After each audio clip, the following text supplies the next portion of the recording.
gentlemen, I am Kevin Hawk. That's Travis Colt. We're not the Mounties, and this is the Smackdown Rundown. Number 128. I just thought you were going to call me Horsey for a second. Nope. That's a conversation you don't know about. But the conversation that you will know about is what happened on SmackDown, which wasn't much. No, not a lot happened on SmackDown. It's funny. Legit. It was a funny episode of SmackDown. It was an entertaining SmackDown. But much like Monday Night Raw, well, now I guess more happened on Raw. Yeah. Yeah. No, I mean, a lot of this was just legitimately just like setting up matches. Yes. Because there's no time to build the matches that are happening at TLC. Yeah, because TLC's a week and a half away. Yay! What the fuck? WWE, it's 42 pay-per-views a year. Jesus Christ. Pay-per-view. They're going to do a pay-per-view every Sunday next year. Don't give them ideas. You know they're listening. They're going to turn into TNA. No. We're just going to run through it. We're not going to jump around because there's so much weird shit. Shane came out and talked about SmackDown winning Survivor Series. Yeah. He was proud of Team SmackDown. Specifically, also, like, really impressed and surprised that the sole survivors were Randy Orton and Bray Wyatt. Yeah, he thought that... He shouldn't be surprised, though, because Randy Orton's sole survived before. He just thought that it's the Wyatts he was going to have the most trouble with them. And the two guys that he asked specifically... profiling. It is. And it's okay. He's the general manager, or the commissioner. He's allowed to do that. Stephanie does it all the time. She's just a bitch about it. Yeah. That was going to be my excuse of why she does it. Shane's just being real. But yeah, real can cuss. He wasn't moving around very fast. He was more disappointed in the fact that he couldn't get Dean Ambrose and AJ Styles to work together for just an hour. And then Dean Ambrose came out and said, hey, you know... Change the subject. Yeah, it's like, hey, yeah, we won Survivor Series, why aren't you jumping around? Hey, let's bring out James Ellsworth. And James Ellsworth came out, he's like, hey, tell him a surprise. Tell him a surprise. We're not talking about survivors, tell him a surprise. Tell him about his contract. That's the surprise. Ambrose is like, it looked like Ambrose had like 6 cups of coffee, and it was just like... It's called meth. Oh, that's what that is. He was, I don't know, he was like antsy as fuck. Ambrose was having a day. Yeah.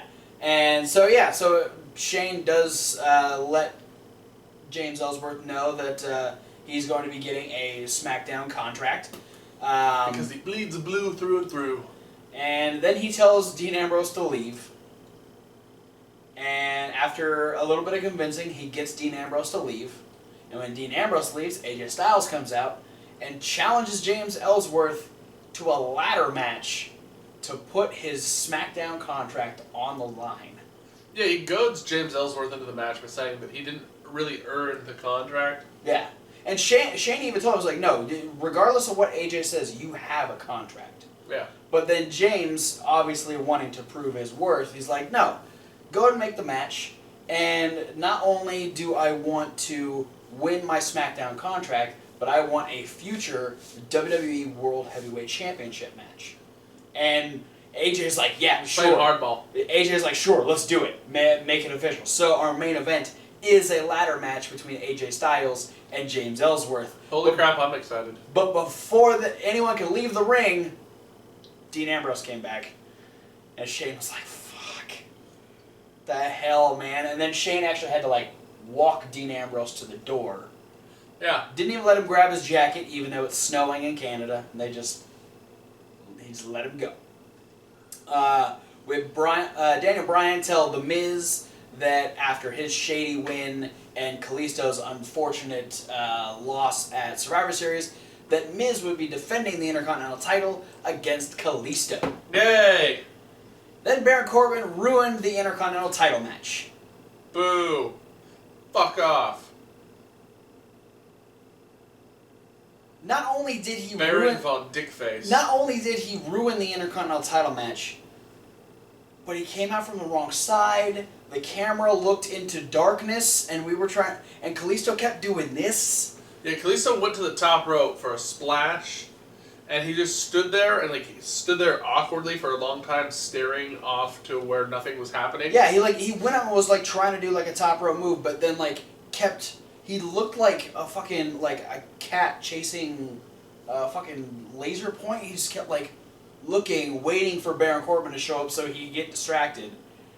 And then he kind of did the move, and then Baron Corbin came out and he got distracted, and then the Miz won. And then the Miz got super kicked, and then Kalisto attacked Baron Corbin with a chair. Oh no, that was later. Never mind. That happened after a kind of match between Baron Corbin and Kane, because that was his punishment. Yeah, so basically we're doing this to set up 2 matches. Yeah. This segment was used to set up 2 matches for TLC. Yeah. Ladder match between The Miz and Dolph Ziggler for the Intercontinental title. And this will be the last match these two have, regardless of who wins. Yep. And what we got to assume will be Baron Corbin versus Kalisto in a chairs match. Yes. Because he gave him a good rendition of the Van Daminator, basically. And now I'll say this because our next little bit deals with the ladies. We had Alexa Bliss. Well, Daniel is going to deal with the whole Baron Corbin and Miz situation, and so he leaves Shane McMahon to deal with Alexa Bliss wanting her rematch against Becky Lynch. And so they make it Becky ends up coming in and she says, yeah, you're going to get it. It's going to be at TLC, blah, blah, blah. That's going to happen. And it's just going to be a regular match. Now, this set up a match between Natty and Becky for later, but we also had... Because Natty came in and did a Celine Dion reference. Yeah. And Dean Ambrose came back with pizza. Because it was the Titanic, which was a good movie. And then Becky made a pun, and she wanted to make sure that Shane heard it. And Shane had already made Dean leave, but then you hear Dean go, oh yeah, I heard it. Shane goes, leave! Just leave! And Shane's just left in the locker room with his hands like this because he's got a slice of pizza just sitting in his hand.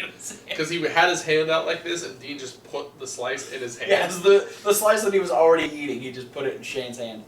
So, yeah, okay, so we're getting Becky versus Alexa, the rematch at TLC.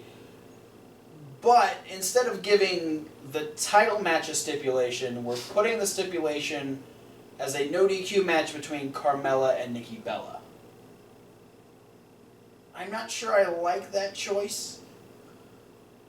I obviously can't change it, but I wish SmackDown was kind of going like, hey, you guys had a championship match inside Hell in a Cell. Now we're going to take advantage of our championship match with a stipulation as well.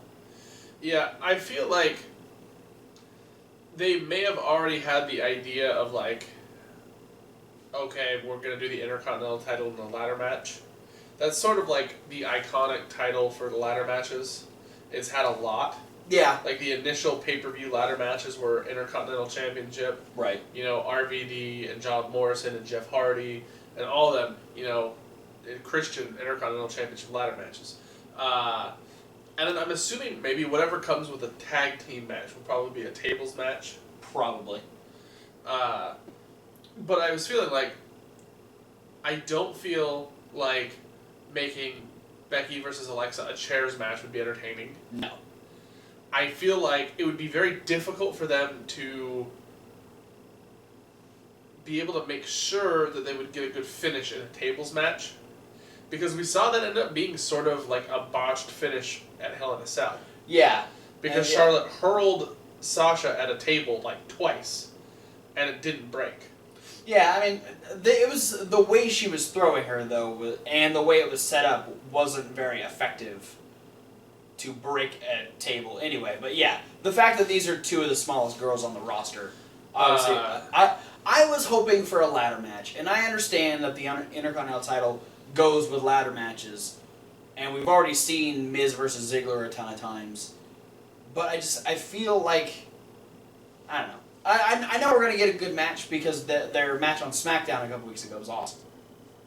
So I'm fine with that. I feel like I don't know. What it is I feel they're definitely not trying to detract from the championship match by making that a no DQ match for Nikki versus Carmella. What I think that is I think that's a crutch for Nikki and Carmella to have an entertaining match. A better match. That's fair. And and there's one thing is like, okay, there is a beef between Alexa and Becky, but the beef specifically revolves around the title.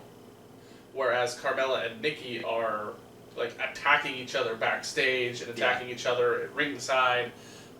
So there's like a lot more actual animosity between the two of them. Right.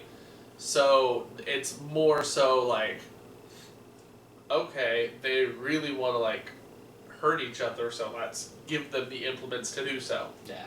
I think Carmella's going to win because we're going to find out who actually attacked Nikki at Survivor Series. They're going to come out and help Carmella. That's my prediction. But yeah, so you were talking about whatever happens with the tag team titles. Well, we were supposedly determining the number one contenders in a tag team turmoil match. Yeah. Did we mention that Becky beat Natty with a disarmer via submission? I hadn't gotten to the match yet, but yeah, that was a really good match. Probably the better match on the show. Yeah, I mean they're both very technically gifted ladies. But yeah, she ended up reversing out of the sharpshooter into the disarmer and made Natty tap out, and then was attacked by Alexa Bliss afterwards. But yeah, so we had a tag team turmoil match. 6 teams, all trying to be number one contender.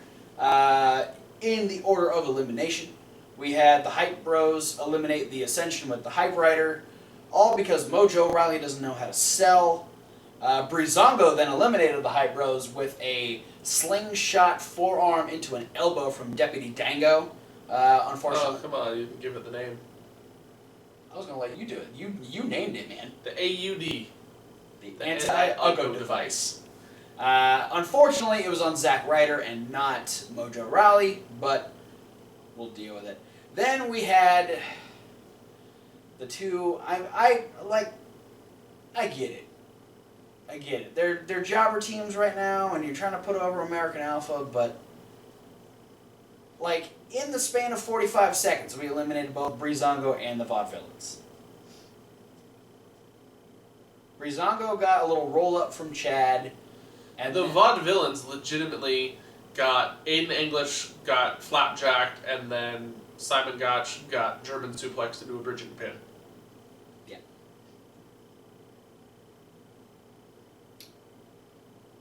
Good job, guys. Not your best booking. But then we have our final team come out, that being the Usos. And we have the stars of the Smackdown Tag Division coming out of Survivor Series. Exactly. And we had a good, decent little bit of time between American Alpha and the Usos. Lots of really good near falls towards the end. Yeah. And I thought, we saw that Heath Slater and Rhino were watching through the whole match. Heath Slater and weird babyface. Yeah, babyface Rhino is still really freaking me out. He's so shiny. Right? And he looks so much younger. It's like, it's not who I think it is. It's like if you stuck an air hose into Chad Gable's butt and turned it on. I'm just saying, it looks like somebody inflated Chad Gable. Anyway. And then teamed up with Heath Slater. Anyway. There were, some really good near falls, and we thought for sure because of how dominant they were and how close they got to winning in Survivor Series that the Usos were going to pull out the victory. But instead, we had American Alpha as Chad came in, gave a German suplex to Jimmy Uso, leaving Jey Uso to get like a little duck under into the Grand Amplitude. Oh, like a spinning version. Yeah. It was a pretty fantastic version. It was fancy, but also like potentially a lot more dangerous. Pretty definitely. But it worked. American Alpha. Not as sloppy as an Uso Samoan drop. No, not nearly. So American Alpha are the number one contenders, but the bell never rings. And we have the whap whap whap, and we get the Wyatts up on the stage. We get the Wyatts up on the Tron, and they challenge American Alpha to a match for next week. They didn't even challenge them. They just said it was going to happen. Yeah, they said American Alpha they're going to have a match. We're coming for you next week. Specifically, Bray and Randy. Yeah, Brandy. Brandy. Specifically, Brandy is going to be facing American Alpha next week. Brandy, like a 90s pop star? Yes. But that was Brandy with an I. Don't ask me why I know that.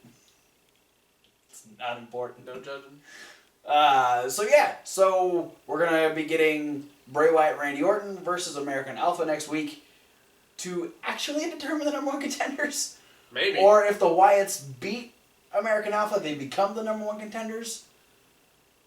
I'm not sure what's happening there, but that should be a really good match. Three-way tables match for the tag titles. Fuck yeah! Let's do that. Yeah, let's put all the tag teams that were in. No. Except for the Hype Bros. No. Yeah, all the tag teams that were in the tag team turmoil.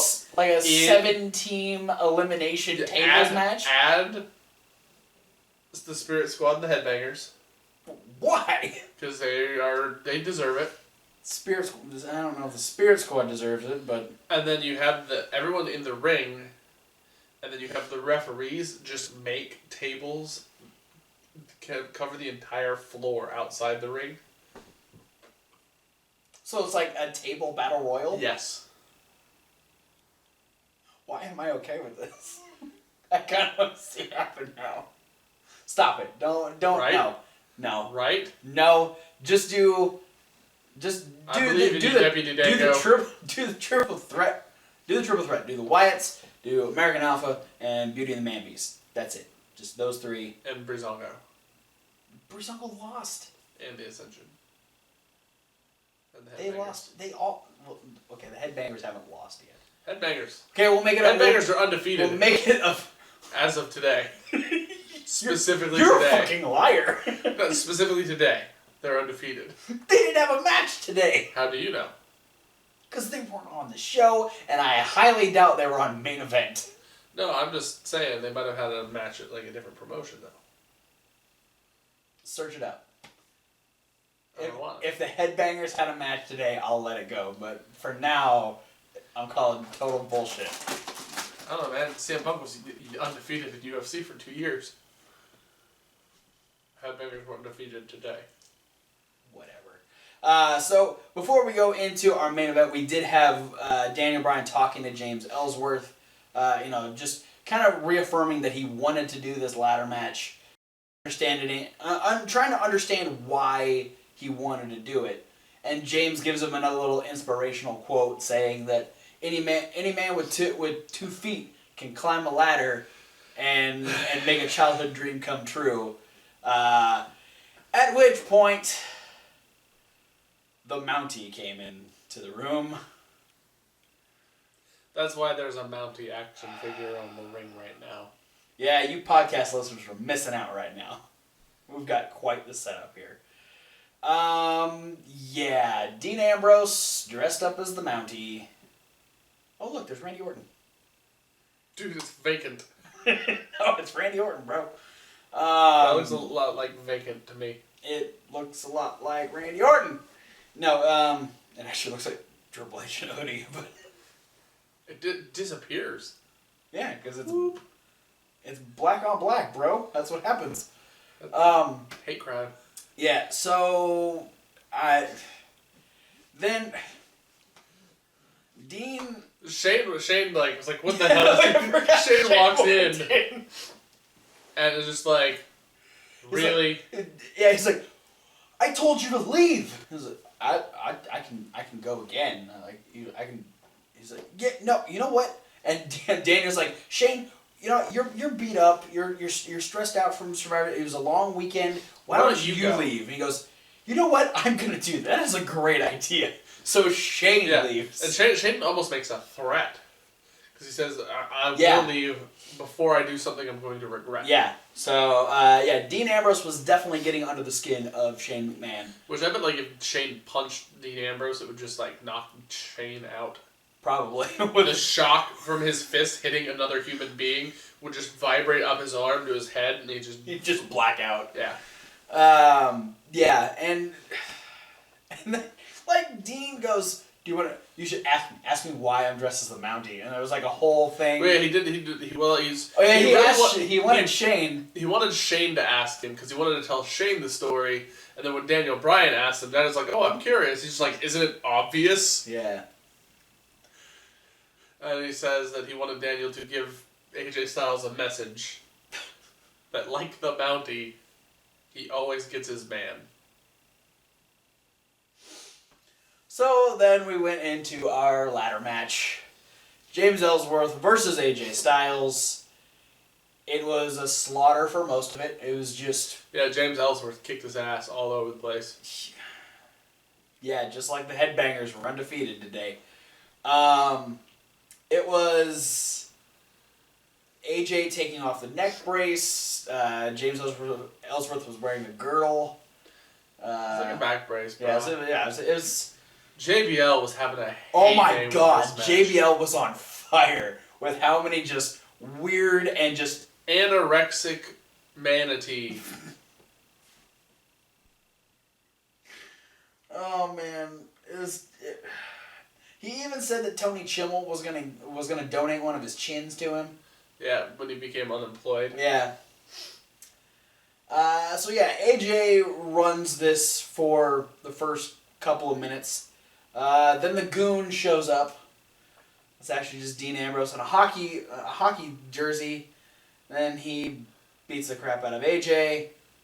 AJ gets he tumbles off the top of a goddamn ladder to the outside. Yeah, no, it's he takes Ambrose out. Yeah. Because like after Ambrose throws AJ out of the ring, he tries to get James Ellsworth like up and motivated. And James Ellsworth still cannot pick himself up past the middle rope. Yeah. And AJ comes back in with a phenomenal forearm, which knocks Dean out of the ring. And he just looks over, and James Ellsworth still looks like he's like about to just keel over and die. He's like, I can climb up the ladder, I guess. Yeah. So he goes for it, and Ellsworth tips the ladder over, and AJ Styles does like a triple rotation barrel roll to the floor. There's GIFs and videos. It's fucking crazy. Between that and his fucking Braun Strowman over the top rope. At Survivor Series, that was insane. AJ, calm your tits, bro. And then James Ellsworth starts like getting ready to climb up the ladder, and AJ's like back up like that was nothing. Yeah, AJ don't give a fuck. And then as AJ is trying to like step through the ropes, he ends up getting a no chin music, which actually ties his foot up in the ropes, a la Shawn Michaels and Razor Ramon at WrestleMania 10. And James Ellsworth is able to climb to the top of the ladder, grab his contract, fall all the way down, and then cry as Dean Ambrose carries him around the ring and sets him on the commentary table to the utmost disgust of John Bradshaw Layfield. Oh my god, I wish we could just download the sound bites of JBL's insults. When he puts them on the table, he's just like, oh my god, he might be contagious. Yeah, it might be, oh god. If this episode of Smackdown is worth anything, it is worth the comedic timing. Because every single segment has something funny about it, mostly thanks to JBL or Dean Ambrose. Yeah. You two were the MVPs of Smackdown this week. And that was Smackdown. Pretty much. TLC in a week and a half. The person who didn't do anything funny was Baron goddamn Corbin. No, he's... He's an awkwardly proportioned dickhead. He better have a stellar match with Kalisto in that chairs match. I'm just saying. Thanks for watching. Don't forget to like and comment and subscribe. You want to delay? What's wrong with you? I was just waiting to see if I just kept blank for long enough, you'd try and go on. I will never blink. One of these days I'm going to test you. I'll do the whole outro by myself. Click all the links down in the description to send to all of our social medias. We have a lot of social medias. There's also a link down there for the SoundCloud. For those of you that aren't listening to the podcast, you can check out the Indie News, Raw Review, Smackdown Rundown, and Midweek Wrap-Up, all in podcast form. There's also a link to our other channel. By the way, for this week, we do have 2 videos in the playlist that are not podcastable. Yeah. They are our reviews of TakeOver and Survivor Series. You have to be here on the YouTube, subscribe to us to check those videos out. You don't have to be subscribed to us to watch them. But please, if you're going to watch them, take the 5 milliseconds it takes to click the mouse button once. Yeah. And by the way, I just want to say I want to appreciate all the people that have been commenting on our NXT review. We've had a lot of talks about how good the Revival versus DIY was. Like the best. So thanks for getting in on the conversation. Let's do that a little bit more. Lucas, you are consistent. We appreciate all of your comments, and you're good to talk to. You know your shit about wrestling. So thank you for that. But yeah, we have our other channel. That's Reasonable Wrestling Fans. That's Reasonable with a W. Like wrestling. Where you get all of our YouTube gear stuff. We have all of our unboxing videos. That's where our pay-per-view wager punishment videos go on. Yeah, you're about to see him over there get chopped by a professional wrestler. And I'm going to be honest here. I have multiple takers on this. Shit. So I kind of have like a plethora of people I can choose from. Shit. Post in the comments down below who you want to see him get shot by. If I could pick any professional wrestler, post in the comments below who you would want to see chop Travis Colt. Luckily, I know that most of the people you're going to say he can't get. Yeah. So. But, yeah. So, yeah, check out the extra videos over here. Check out the extra videos on Reasonable Wrestling Fans. Thanks for watching, and we'll see you at whatever video you decide to watch next. Fuck Baron Corbin. Fuck Baron Corbin.